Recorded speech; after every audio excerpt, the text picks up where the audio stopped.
All right, so today I'm going to explain to you how the musical track for my comedy short Chapuza came together. I originally worked on this short with the intention of just finding a piece of music. I actually had no intention of composing anything for this. I just thought, well, I'll just find something that fits. It was kind of an afterthought. And so I basically used a piece of music that I knew wouldn't fit, but it had the right tempo and stuff like that. And I used that to kind of work out the timing of the video edit.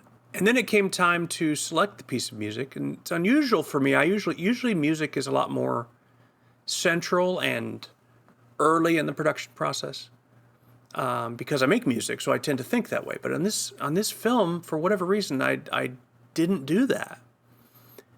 And I end up with this edit that's kind of expecting a certain tempo of things, and I could not find the right piece of music for it.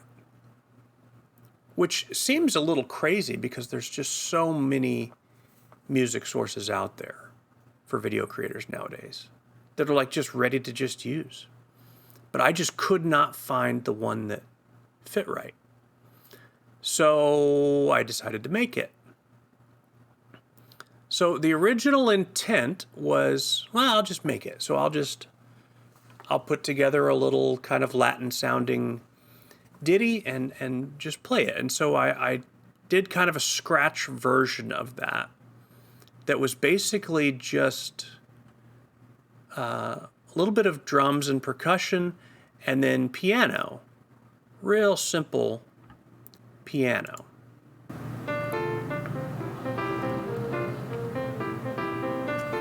Right? Just basic, really basic piano. And then I had a drum track. I actually have scrapped that, so I can't play that for you. But it was just real simple, non-Latin guy trying to be Latin with limited success. And I just wasn't happy with it. It was thrown together and it sounded thrown together. So I didn't even really pursue putting any finishing touches at all.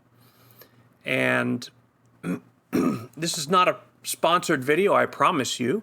It's going to sound like one by the end of it, I think. But I was using a service called Musiversal. I was using it to record an album of some music of mine, not even really related to this channel. And it's a subscription. The way that I was using it was a subscription-based service. And they've got this huge selection of professional session players that you can arrange online sessions with. And basically, it's kind of like being on a Zoom call, but with high fidelity audio, and you're interacting with the person there. And it's, other than not being in the, breathing the same air, it's similar enough to a real studio experience that if you've got experience at all with that kind of thing, it's kind of very natural, like it feels great. So I decided, well, there's a huge selection of great musicians on here. I've already been working with many of them. And there's a good number of them that are from South America or Central America, and basically from these regions where, this music is in the blood. And I thought, well, why not just lean into that and use that, because they're going to, it won't require any real interpretation or thought. They know this music. And even though I have nothing to go on except what I just played for you, that really simple piano, and a little bit of, very basic drums, I didn't know what I was doing with it. I've never done music like, of that style and tried to be authentic with it. I started, the next step in the process was I did up a chord chart, charted out the whole song bar for bar, some unusual time signatures here and there because it was all about pretty much fitting exactly this existing edit. So the song is a little awkward because it's enslaved to the timing of something else. But of course, the people that are going to be playing on it aren't seeing that. They've just got this chart. But I know how to chart something out, and just thought, well, let's just chart it out. So I used a software called Musiversal, which I've used before, and basically just did your basic chord chart. And in areas where, there's some special directions here and there, a drum roll here, drum fill there. If there's specific accents of rhythm that need to happen, I annotated those as best I could. And, so I had this really kind of cornball demo and this chord chart. And so I started with forgive me because this has been a couple months ago now since I did this. So I'll try to remember the order that I engaged everyone. But basically the first thing was a drummer, a guy named Cristiano. He's got monster chops. So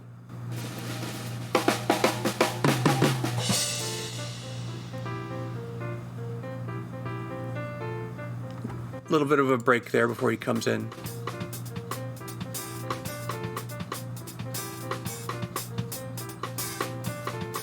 Right? Cristiano just dove into it. It's like he could hear what I was going for, even though I couldn't musically demonstrate it for him. But he got the feel. So then next came the bass by a guy named Andre. So he added a bass line. Okay. So we got this kind of bouncy salsa-ish thing going on.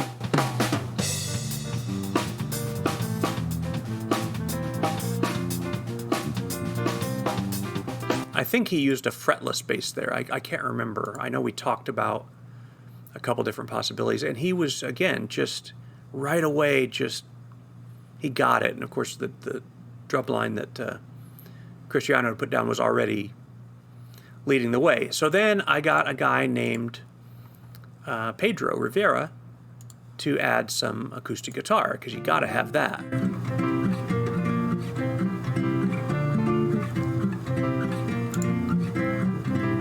So you add that together with the drums and bass.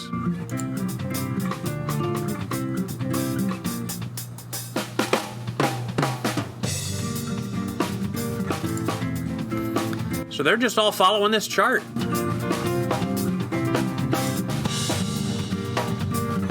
So it's starting to come alive now, right?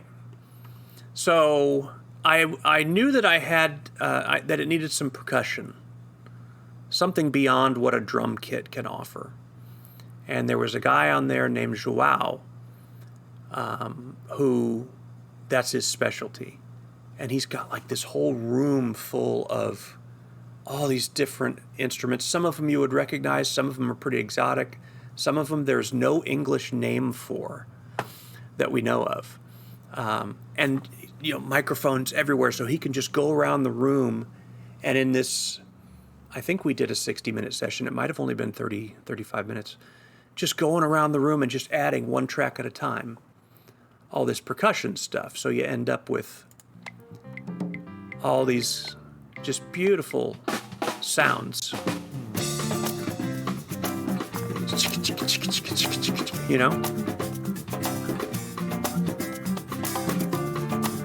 So now it's really got some color to it. So while I was recording the piano, or the guitar with Pedro, he was asking about, what else is coming for this song? And I said, well, I play piano. So I was thinking I'd go back and re-record my piano part and stuff. And he says, yeah, that should be fine. He says, if you change your mind, though, there's a piano player who I guess is a relative of his that's also on the platform that I hadn't even really looked twice at, because in my pride, I play, so why would I ever need a piano player? Yeah, that was a mistake. And Pedro made one heck of a recommendation. And so Antonio comes along. And just unbelievable what he does. So I'm going to just give you a little bit of an example of, you're going to hear my piano part and then his for the same section, okay?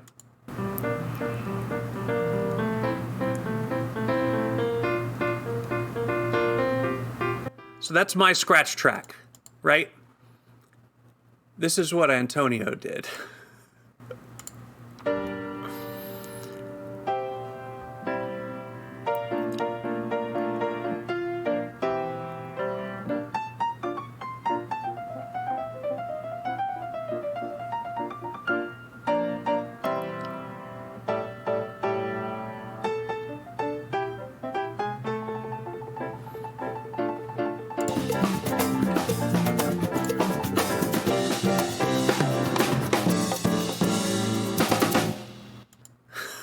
Just blew my mind, man. It was just so good. So then I'm like, all right, well, we got to complete this. And to complete it, we need brass.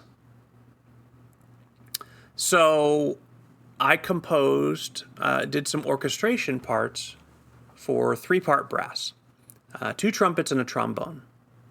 I thought about doing saxophone too, but I just kind of liked the way that this was sounding, at least in my head. So I charted out, the 3 parts together, and then, from that extracted individual parts for, the individual players.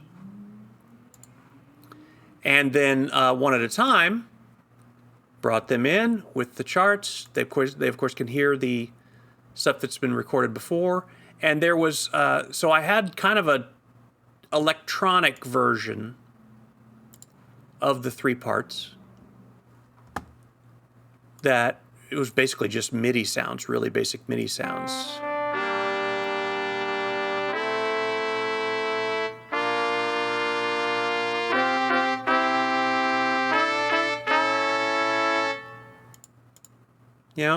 So you get the idea, but it's still like, so very basic sounding. But I thought, these guys are good. They'll get what I'm looking for here. So, like, here's the end.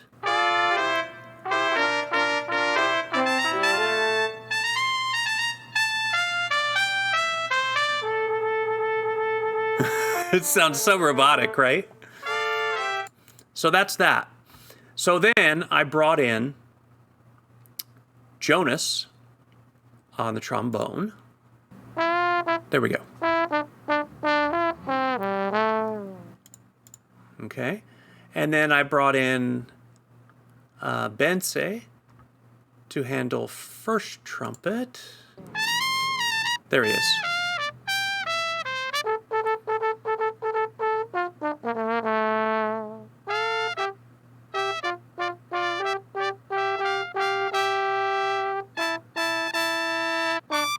And then there's a third part that's kind of in the middle, doesn't really stand out, but it fills out the harmonies. And I intended to play that myself because I played trumpet in marching band in high school. So why wouldn't I be able to just play again, 30-something years later? I don't know what I was thinking. I mean, that's not the last time that I've played, but I don't play on any regular basis. And brass players develop what's referred to as an embouchure, which basically it's like the posture of your mouth to regulate the air pressure for the instrument. And it's like somebody who works out and gets muscles. You don't use it, you lose it. So I went to try and play, and I could hit the notes, but it's very anemic sounding, and it's because I'm so out of practice. So it's kind of like my old band director, Mr. Jensen, would have kind of done this look when he heard that, and kind of like, it sounds like you're squishing something.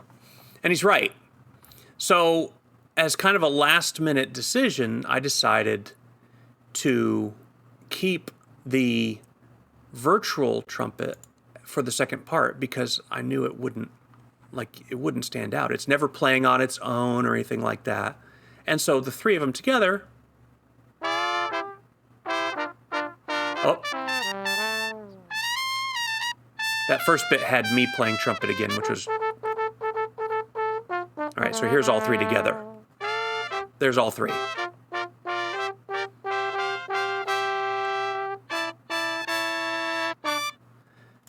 It's very dry. There's no reverb on it or anything, so I thought, okay, that's good, and add some reverb and a proper mix, and that's going to turn out okay, right? So then the only thing that was left was some vocals, and they're only just for one little spot, for like the jingle. So I just recorded those myself. It's 3-part harmony, and I recorded each part twice to give a little bit more of a full chorus feel. Chapuza Mexican Grill. So that is the vocals. The end result with all of that instrumentation together, and this took place over a period of weeks because, you have to schedule people and things like that. Chapuza Mexican Grill.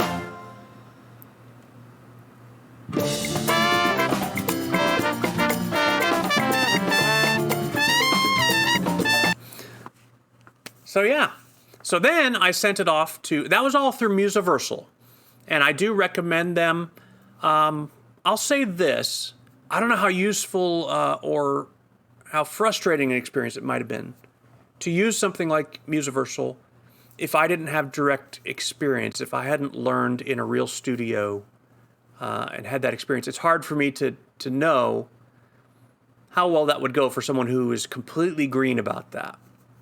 Because the music doesn't make itself, These guys are good, guys and gals. These musicians are very good.